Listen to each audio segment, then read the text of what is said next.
Um oferecimento Goiás Fazendas, GP Asfalto e Organic Brasil.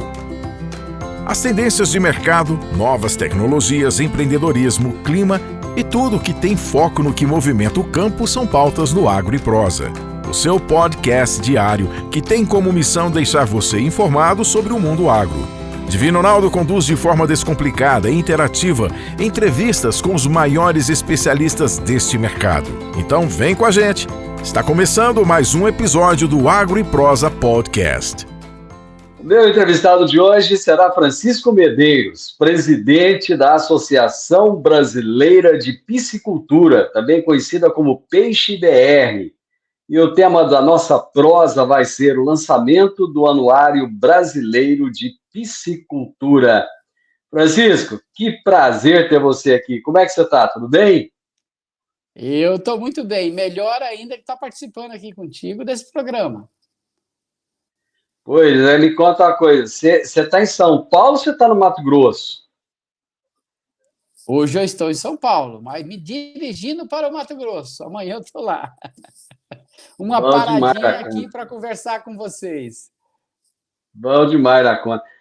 Ô Francisco, sempre que eu ouvi falar em Peixe BR, eu achava que era algum órgão, alguma coisa do governo. Tem alguma coisa a ver ou não?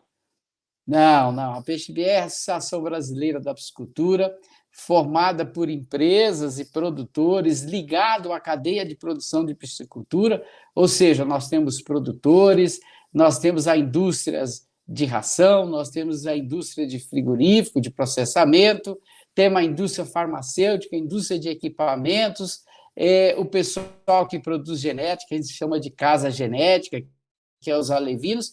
Então, assim, todos que participam da cadeia, todas as empresas e pessoas físicas podem ser associados da Peixe BR. Então, uma associação privada do setor de piscicultura, criada pelo setor de piscicultura para atender suas demandas específicas. Mas me conta o que a indústria farmacêutica está fazendo aí na Peixe BR. Opa! Hoje nós temos 22 empresas do setor farmacêutico de saúde animal que são associadas da Peixe BR. Produzem vacinas, produzem medicamentos, produzem aditivos para ação, produzem anestésico. Existe uma gama muito grande de produtos veterinários destinados especificamente à piscicultura. Eu estou perguntando isso, mas... As pessoas não sabem, Divino, mas a gente vacina tilápia uma a uma com injeção, com seringa, igual vacina gado. Muito bom. Eu entrevistei recentemente o presidente da Associação Brasileira de Produtos Farmacêuticos. E ele citou alguma coisa de peixe. Então, foi por isso que eu já associei uma coisa com a outra e eu perguntei. Ô, Francisco, vocês acabaram de lançar, na última segunda-feira agora, um anuário, o Anuário Brasileiro de Piscicultura 2023. Qual é a importância desse anuário? O que ele traz de relevância para o setor? Divino, em 2015, nós vimos a necessidade de informações para o associado fazer o planejamento do seu negócio. Nós não temos informação nenhuma do setor, nem informação pública, nem informação privada. Então, os associados solicitaram, se organizaram, falaram, nós precisamos de coleta de informações para que façamos o planejamento do nosso negócio. E aí lá surgiu pela primeira vez, em 2015 para 2016, o primeiro anuário, onde nós levantávamos a produção nos estados, o que fazemos até hoje, e uma série de outras informações importantes que elas são fundamentais para o planejamento, principalmente a médio e longo prazo das empresas que estão ligadas diretamente ao setor. Porque hoje qualquer negócio, se você não tiver dados, não tem como você ir adiante. Por que você começa a caminhar no escuro? Então, o que nós trazemos para o setor de piscicultura, literalmente, é luz para o seu negócio. ter dados sólidos sobre o negócio, sejam bons, sejam ruins, e a partir dessas informações, cada um analisa e elabora as estratégias que achar mais importante e mais vencedoras para o seu negócio. Ou seja, nós trabalhamos para que o setor de piscicultura e o setor inteiro, não é só o produtor, possa continuar crescendo e possa principalmente crescer de maneira competitiva, porque a tecnologia, a competitividade hoje está dentro do agronegócio brasileiro. Então, eu nasci na roça, né? Aquela visão de ficar ali na subsistência, isso já não faz parte mais do agronegócio. Tem que ter alguém que entenda de gestão, de mercado, de logística, de exportação. Nós estamos vivendo no outro mundo, inclusive na roça. Quando você fala esse assunto, eu achei tão bom porque ele conectou exatamente com a minha ideia seguinte, porque muita gente tem a impressão de que o setor da pesca é amador, né? Não sei se é porque, assim, muita gente gosta de pescar, ir na beira do rio ali, pegar um peixinho, dá a impressão que é mais ou menos assim, o sujeito vai ali, pesca um peixe, vende. Como que está esse setor hoje no Brasil? É um dos setores mais profissionalizados e tecnológico que existe, por alguns fatores interessantes. Olha só, se você for fazer um investimento para criar peixe e você comparar com bovino, suíno e aves, o maior investimento por tonelada produzida hoje é para peixe. Se O você maior investimento por tonelada produzida é para peixe? Por tonelada produzida é para peixe, exatamente. Se você quer produzir uma tonelada de frango e uma tonelada de peixe, investe mais em peixe do que em estrutura para frango. É assim que funciona. Se você, quando fala de custeio, o custeio por produzida do peixe é maior do que todas as outras proteínas de origem animal. Porque a ração do peixe é uma ração que ela passa por várias etapas de produção que nenhuma outra ração passa. Exemplo, nós temos, a gente compra aí no mercado para comer. A máquina que faz o skinny é a mesma máquina que faz ração para peixe. Ou seja, peixe come skinny. E aquilo é caro fazer, por uma questão de digestibilidade, tem uma série de outros fatores. Então, a ração do peixe, às vezes, chega a ser 2 vezes o preço de uma ração de frango, uma ração de suíno, pela característica, primeiro pelos ingredientes e segundo, por aí você já começa a analisar, opa, esse negócio a gente não pode brincar. Esse é um primeiro aspecto. Segundo, genética. A genética, vamos dizer, das melhores do mundo, inclusive aqui. Você vai para a indústria de equipamento, a fábrica de ração para PET e para peixe é a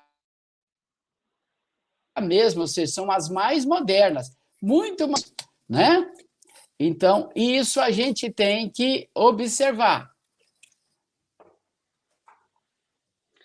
Muito bem. Por que não existe algum subsídio, alguma maneira de baratear isso para que o peixe se torne mais popular na alimentação das pessoas? Olha, nós temos algumas coisas. Primeiro, o próprio aporte tecnológico, e apesar de tudo, a gente está em desenvolvimento.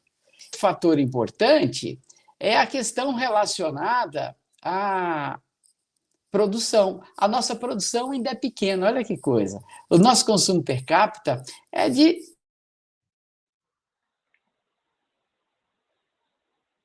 5. A média mundial é 20 quilos por habitante ano. Outro fator importante é o seguinte: quando você vai comprar tilápia, você compra filé. Não, filé, tilápia inteira é barata, a posta de tilápia é barata. Então, muitas vezes, você escolhe uma parte que é a mais cara.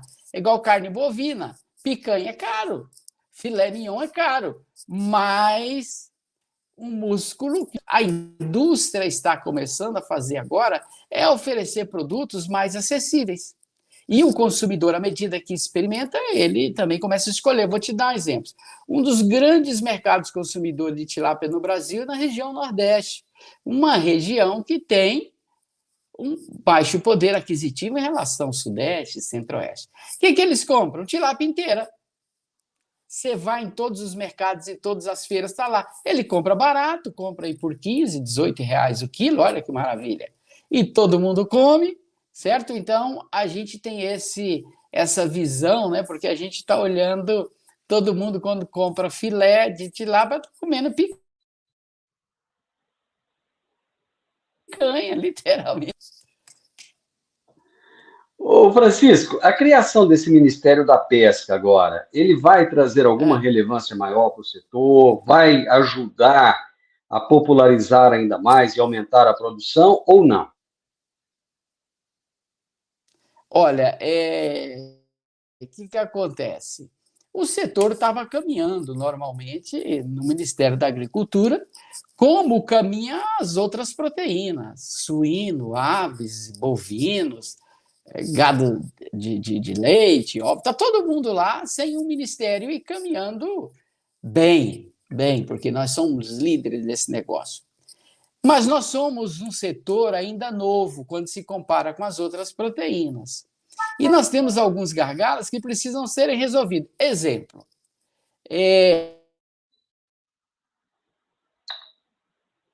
a ração do suíno e aves não incide PIS/COFINS. E essa é uma decisão política do governo, o governo que tem que dar a canetada lá e falar, olha, vai ter e não vai ter. Um ministério tem mais força política para isso do que uma secretaria, não tenho a menor dúvida. Outra questão é a exportação para a União Europeia.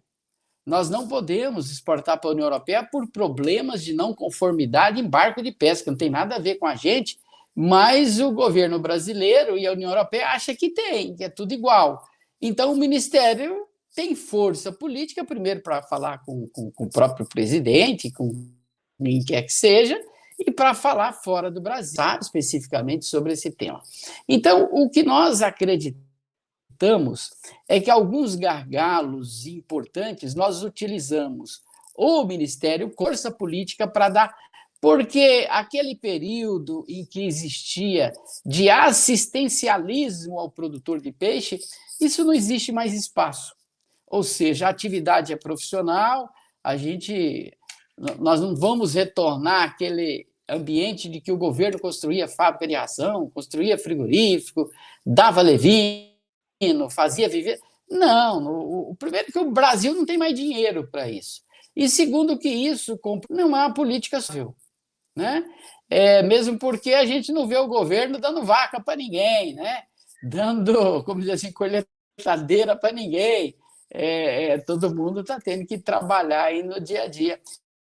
Francisco, o Paraná, primeiro colocado na produção nacional de tilápia, e produz mais que o dobro da quantidade que São Paulo, que é o segundo colocado.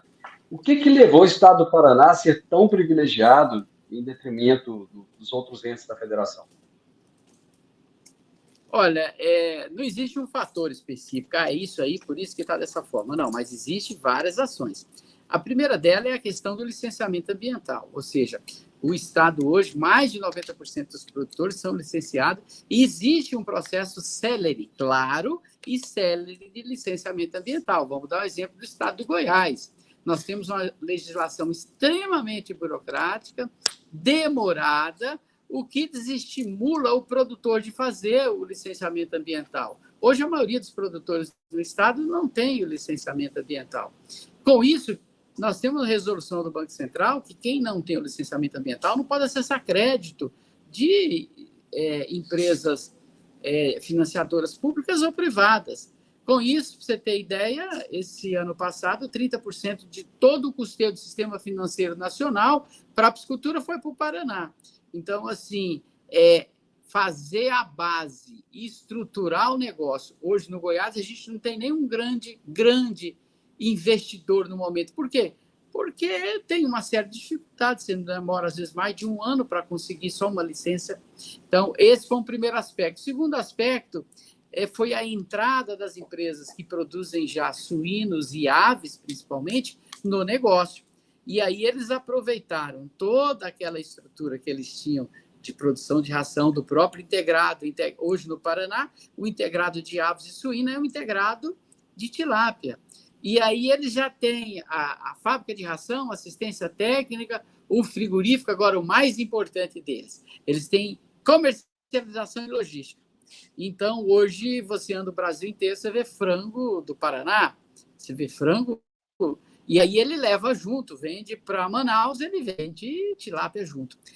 Esse perfil de negócio da agroindústria entrando no negócio foi fundamental para o crescimento da piscicultura no estado do Paraná. Exemplo, nós temos hoje uma empresa no Paraná que começou a criar tilápia há 5 anos, é uma grande produtora de frango. O ano passado, só essa empresa sozinha produziu mais peixe do que o estado do Goiás. Entendeu? Inteiro, uma empresa só. Então, assim, esse profissionalismo da produção até colocar o produto no carrinho de compra do consumidor, ele já tinha tem expertise na área de frangos, na área de suínos, e transferiram o pacote tecnológico para a tilápia. O que nós temos que fazer, quando eu falo nós, porque eu moro no Mato Grosso, e aí somos aqui do Centro-Oeste, nós temos que aprender. Então, o governo tem que olhar e falar qual está dando certo. Eles estão dando certo. Por quê? E fazer o dever de casa. É muito simples. E é um dever de casa, Divino, que não custa 1 centavo para o governo, porque é organizar a estrutura de funcionamento, é organizar os processos, ou seja, é papel, você entendeu? E coragem para implementar. Então, hoje, o Paraná nos ensina como que tem que fazer piscicultura. E não é só uma ação, é global. Um exemplo, nós temos empresas integradoras de frango no Goiás que são fantásticas. A gente espera que essas empresas logo entrem no negócio e ofereçam, o governo chega para ela e fala, olha, os benefícios que eu te dei aqui para suíno e aves, eu vou fazer a mesma coisa para tilápia. Fechado? Pronto! Porque o estado do Goiás hoje tem um dos melhores programas de incentivo à agroindústria do Brasil. Tanto é que a quantidade de indústria aí transformando os produtos do agronegócio. Mudança de comportamento por parte de governo, só. Eu vou trazer para você uma informação que a mídia de Goiás está trazendo logo depois do lançamento do anuário. Presta atenção no que é escrito aqui. Após 4 anos consecutivos de queda, a produção de pescado sinaliza o caminho do crescimento em Goiás. A conclusão é do Anuário 2023 Peixe BR da Piscicultura, na avaliação da força do peixe brasileiro na economia. Discorrendo sobre a criação de peixes em Goiás, o anuário observa que os órgãos estaduais e o setor produtivo estão juntos para gerar um ambiente de competitividade para o setor. E daí continua. Tá? A coisa não é tão linda assim como está escrito lá. Não, mas olha só como foi isso. No final do ano, eu fui convidado pela secretária de Fazenda, a secretária de Meio Ambiente, o secretário da Agricultura, acho que é secretário mesmo, o chefe da Defesa. Nós fizemos uma reunião com o presidente da FAEG, lá na FAEG, uma mesa redonda. E aí, eu fiz a apresentação, porque aqui o negócio não anda. Ô, Divino, o melhor ambiente de negócio para a produção de tilápia no Brasil, ambiente, quando eu falo, condições climáticas, logística, energia elétrica, clima, insumos, é Goiás. Não Eita, energia elétrica aqui em Goiás é um caos. Eu já te adianto que hoje está um caos a energia elétrica. Não, mas isso aí é um caos, você imagina nos outros estados. É pior ainda. Você vê os produtores de Minas Gerais hoje, todo mundo é com grupo gerador. Você entendeu? Então, o que eu quero colocar... Aí eu mostrei para eles, olha, vocês estão há tantos anos...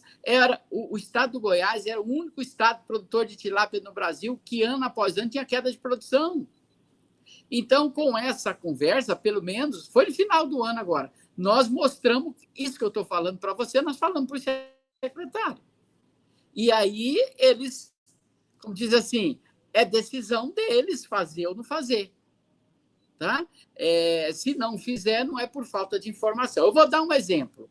GTA, que é Guia de Transporte Animal. O setor do Goiás falou, olha, aqui eu tenho que me deslocar tantos quilômetros. Aí o da defesa, não, agora é tudo online, é 15 minutos você está...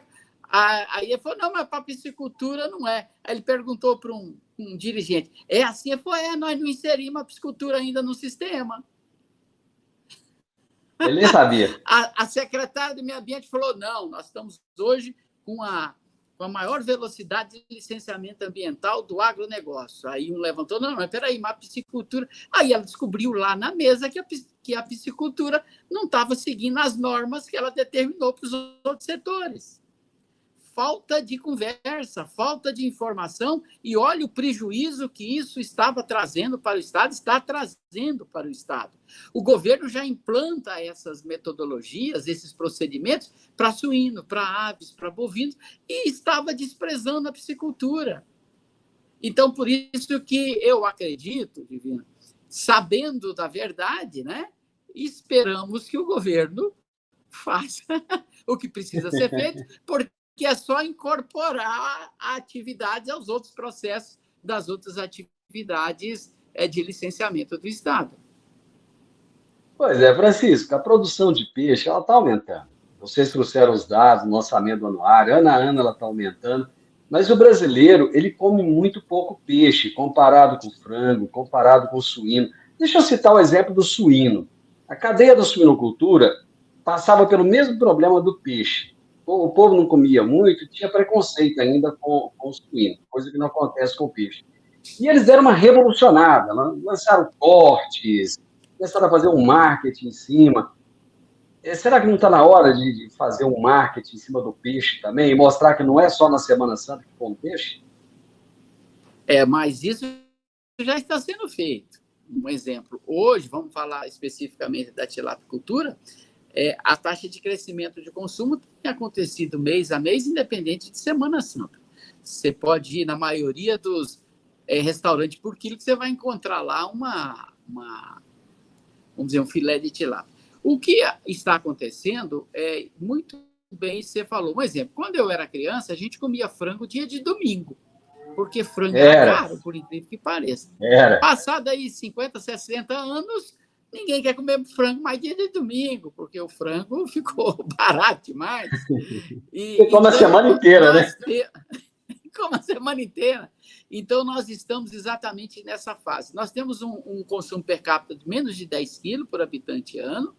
É um dos menores do mundo. Para você ter ideia, o continente africano tem um consumo per capita melhor do que o nosso, e a média mundial é 20 quilos.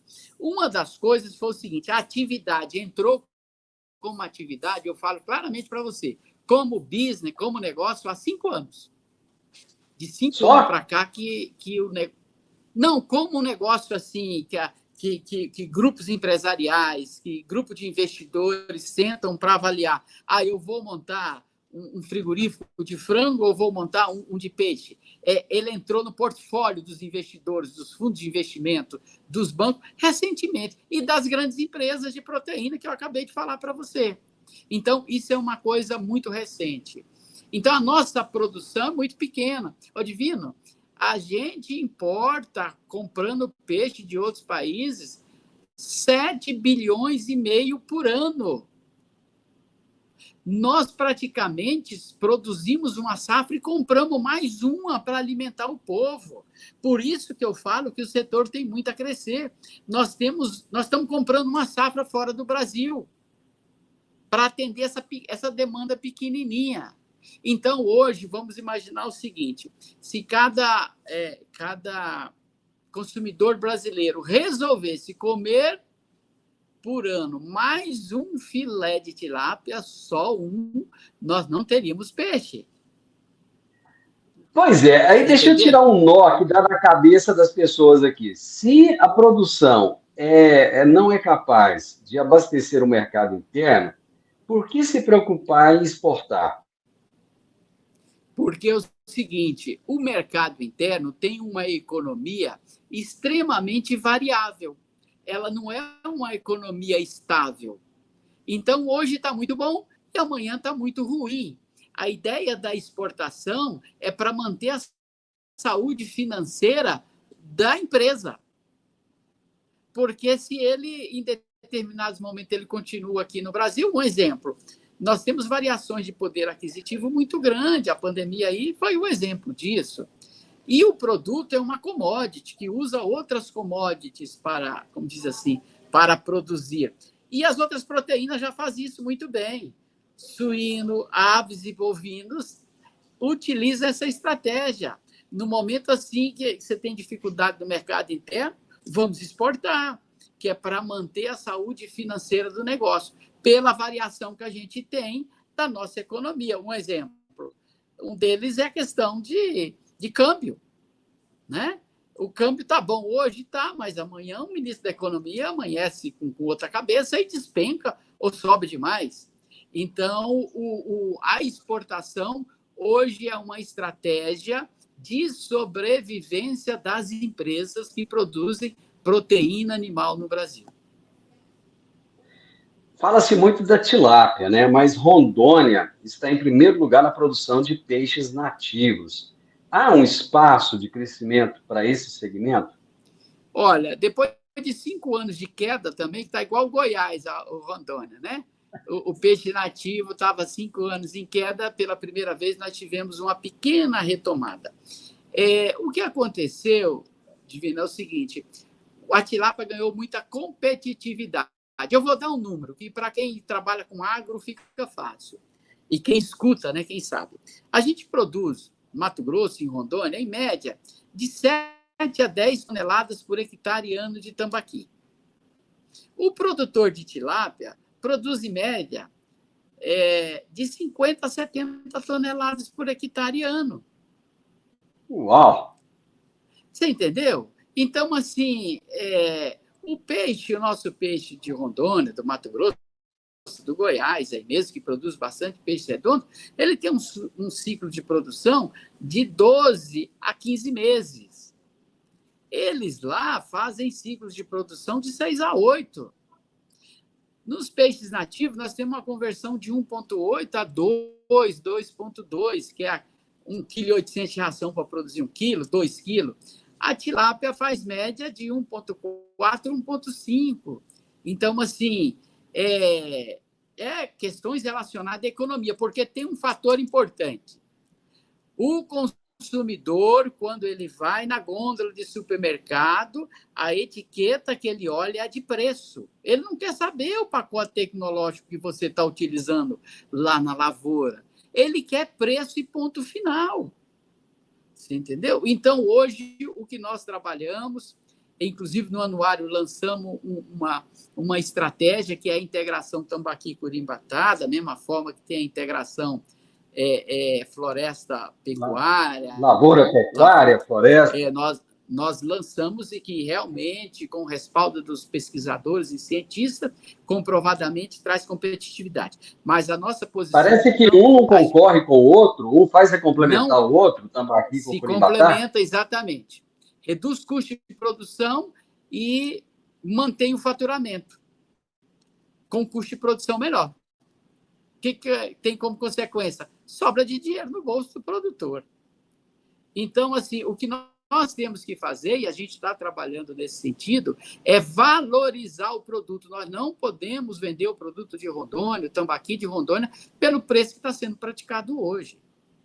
Você vai falar, hoje eu vou comer um tambaqui, mas você sabe que você vai pagar mais. Por quê? Porque ele tem um índice zootécnico inferior, mas ele tem um apelo ambiental, ele tem um apelo de sabor diferenciado, e aí você tem que pagar mais por isso. Por que eu pago R$80 o filé de salmão e não posso pagar 50 no nosso tambaqui?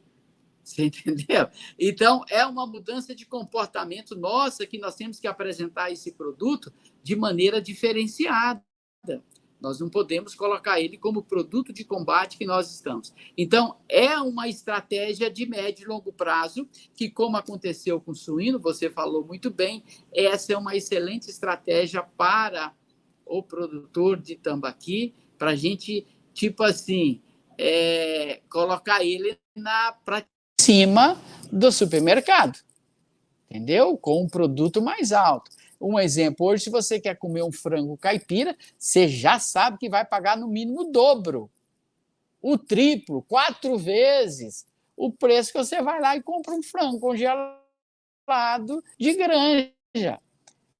Mas eu pago porque é bom, entendeu?